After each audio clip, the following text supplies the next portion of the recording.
Évangile de Jésus-Christ selon saint Matthieu.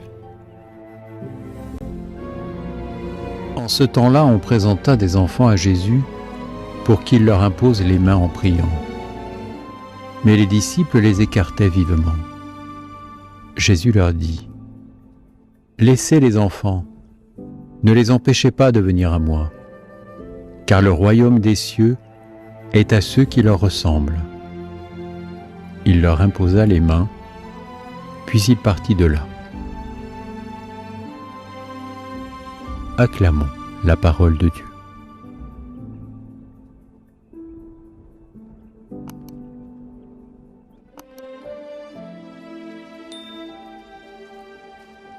Laissez venir à moi les enfants, dit Jésus. Autrement dit, ne soyez pas un obstacle entre eux et moi. Aujourd'hui, des petits-enfants sans défense. Demain, un aveugle de naissance, un centurion romain, une samaritaine, un lépreux, un malade. Combien sont-ils, ces hommes et ces femmes, qu'on marginalise, qu'on met de côté? Personne ne peut être exclu de la rencontre avec le Seigneur. C'est la question centrale de l'évangile de ce jour, l'accès à Dieu.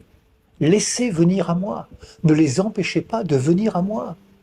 Les disciples, pourtant proches du Seigneur, estiment que ces enfants ne sont pas la préoccupation de leur maître. Ils ont encore beaucoup de choses à apprendre. Personne ne dérange le maître.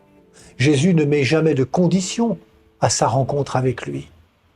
Nous le voyons dans les évangiles, Jésus se laisse rencontrer, se laisse toucher, se laisse aborder par toutes ces personnes qui viennent à lui. Dieu ouvre son royaume et son cœur à celles et ceux qui s'approchent de lui ou qui se font proches des petits et des pauvres. C'est dans cette logique d'un royaume ouvert à toutes et tous qu'à la suite des disciples, nous devons entrer. Ce royaume est ouvert à celles et ceux qui ont encore besoin d'être aimés, de connaître, d'apprendre, de trouver un sens à leur existence, qui ont besoin de pardon, de compassion, d'une présence aimante qui ne juge pas, d'une vraie justice qui respecte leur dignité. Ce royaume est ouvert et accessible par la personne de Jésus à celles et ceux qui recherchent une espérance. Ne soyons pas de ceux qui font barrage, qui empêchent la rencontre avec le Christ. Au contraire, mettons tout en œuvre de manière personnelle et en Église pour favoriser cette rencontre qui peut changer une vie. N'est-ce pas là où doit se situer notre ambition de chrétiennes et de chrétiens ?